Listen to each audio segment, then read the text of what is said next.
এই অটোলা সেক্টর 2 যাবা? কি রে বয়রা নাকি? এই অটোলা তোরে বলতেছি যাবি? সেক্টর 2 যাবি? মারিয়া, তুমি?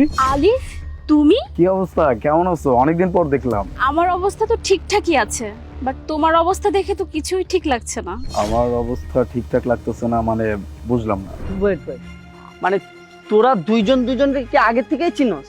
হ্যাঁ রে দোস্ত, ও আমার কলেজের বয়ফ্রেন্ড ছিল। হোয়াট? মারিয়া, মানে পাগল হয়ে গেছিস তুই? এই সামান্য অটোওয়ালা তোর কলেজ লাইফের বয়ফ্রেন্ড ছিল? থ্যাঙ্কস গড যে তুই মানে স্টিল তোর বয়ফ্রেন্ড নাই। স্টিল যদি ও তোর বয়ফ্রেন্ড থাকতো না তাহলে কিন্তু আমি তোর সাথে ফ্রেন্ডশিপটাই রাখতাম না। ও হ্যালো, কাকে দেখে এসব উল্টাপাল্টা কথা বলতেছেন? আরে বলতেছি বুঝো না ভাই, আমি আবার অটোওয়ালাকে তেল মারতে পারি না, বুঝো নাই? মানে অটোওয়ালা দেখলে আমার রেডি হয়, এই অটো যাবি অমুক জায়গায়, এই মামা যাবি? ভাই আপনি অটোওয়ালাকে দেখে আমার আহে না। আলিফ, এই কাজটা কিন্তু তোমাকে অনেক স্যুট করেছে। এই কাজ করে কি তোমার ফ্যামিলি চলছে? মারিয়া, তোমার কোনো মিস্টেক হচ্ছে, তুমি ভুল বুঝতেছো। হ্যাঁ আমাদের ভুল হইতেছে, আসলে আমাদেরই ভুল হয়েছে যে আমরা ওরে জিজ্ঞেস করছি যে এই অটো চালায় ওর ফ্যামিলি চলে কিনা। আমাদের নিজেদেরই তো বোঝা উচিত ছিল যে সামান্য অটো চালায় কিভাবে একজনের ফ্যামিলি চলে। এই যে ভাইয়া, আমার সংসার কিভাবে চলে আর কিভাবে চলে না এই চিন্তা পুরোটাই আমার, আপনাদের এত চিন্তা করতে হবে না। আরে ভাই কেন বুঝতেছেন না? মানে চিন্তা আবার কেমনে না করি, শত হইলো আপনি আমার ফ্রেন্ডের এক্স, কলেজ লাইফের এক্স, মানে ওই হিসেবে তো একটা টেনশন ভাই চলে আসে। আচ্ছা শোন দোস্ত, ওকে দেখে আমার ভালোই লাগছে, কারণ আমি যে ডিসিশন নিয়েছিলাম ঠিকই নিয়েছিলাম।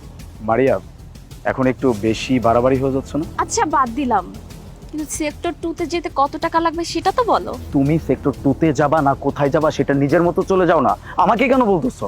আচ্ছা বাবা, তুমি রাগ করছো কেন? ভাড়া যা আসে আমি তা দিব, তার থেকে ডাবল দিব। মারিয়া, অনেক বেশি করে ফেলতেছো।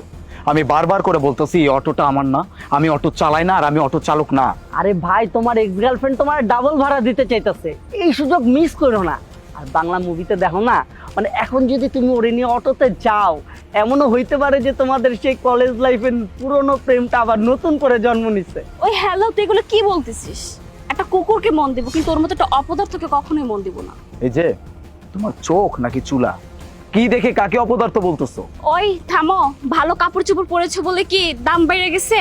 অটোওয়ালাই আছো। আমি তোমাকে বারবার করে বলতেছি যে এই অটোটা আমার না, আমি অটো চালাই না, আমি কোনো অটো চালক না, তারপরেও কেন বুঝতেছো না? মারিয়া আমি তো এবার বুঝতে পারছি, ও তো ঠিকই বলতেছে ভাই, এই অটো তো ওর না, মানে এই অটো কেনার সামর্থ্যই তো ওর নাই, ও দেখ ভাড়ায় নিয়ে আসছে। ভাই বারবার করে বলার পরেও কি আপনারা বুঝতেছেন না? এই অটো আমি চালাই না, এই অটোটা আমার না, বা আমি এই অটোটা ভাড়ায়ও নিয়ে আসি নাই। একটা কথা বারবার বলতেছি, আপনারা বুঝতেই চাচ্ছেন না। এইবার আমি পারফেক্টলি বুঝছি, এইবার যেটা বুঝছি এটা মিস হইব না। মানে ও অটোটা কোথা থেকে মাইরা দিছে মামা। হ্যাঁ তুই ঠিকই বলেছিস, কলেজ আর চুরি চামারির স্বভাব ছিল। এইবার আমি পারফেক্ট বুঝছি মামা, মানে অটোটা আর কোথা থেকে চুরি করে আনছে। আরে বাবা, তুমি খুব ভালো করে জানো যে আমি অনেক চঞ্চল স্বভাবের ছিলাম, আর এরকম চুরি চামারি এগুলো তো আমরা মজা করে করতাম। আর এটাকে এত বড় ইস্যু করে বলার তো কিছু নাই, তাই না? আচ্ছা হয়েছে তো, অটোওয়ালা হয়েছে তো কি হয়েছে, লজ্জার কি আছে? আমি না বুঝতেছি না, তোমরা কি বাংলা কথা বুঝো না? বারবার করে বলতেছি এই অটো আমার না, এই অটো আমি ভাড়ায় আনি নাই, এই অটো আমার না রে ভাই, আমি কেন বুঝাইতে পারতেছি না তোমাদেরকে? মামা এইবার আমি বুঝছি, মানে এই অটোটা হয় ভাড়াও লয় নাই, এই অটোটা হয় চুরিও করে নাই, ওই এই জায়গায় দাঁড়ায় এই অটোটা পাহারা দিতাছে, যেটা একটা অটো চালকের তো খারাপ ভাই। খারাপ? খারাপ মানে এখানে খারাপের কি আছে? খারাপ তো খারাপই, তোমার অবস্থানও খারাপ, তোমার কাজও খারাপ। আচ্ছা, ছোট কাজ মানেই খারাপ?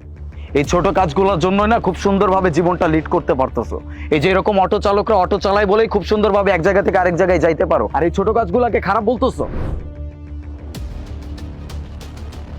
আরে স্যার ম্যাডাম, আপনারা কোথায় যাবেন? স্যার আপনি কোথায় যাবেন? Sector 2 SS enterprise. আরে বাহ, তুমি এসএস এন্টারপ্রাইজে যাবে? আরে হ্যাঁ বুঝোস না, আজকে মনে হয় ওরও ওই জায়গায় ইন্টারভিউ, দারোয়ানের পোস্টের জন্য। আরে আলিফ, ওখানে যে তুমি ইন্টারভিউ দিও না, কারণ ওখানে যদি তুমি ইন্টারভিউ দাও তাহলে প্রতিদিন আমাদেরকে দেখে সালাম দিতে হবে, আর সেটা দিলে তোমার খারাপ লাগবে না বুঝি? আচ্ছা, তার মানে তোমরা ওখানে জব করো? আরে না, আমরা ওখানে ইন্টারভিউ দিতে যাচ্ছি ম্যানেজার পোস্টে, আর অতি শীঘ্রই আমরা জয়েন করে ফেলবো। ওয়াও, জোস confidence, I mean over confidence. কি কয় মামা?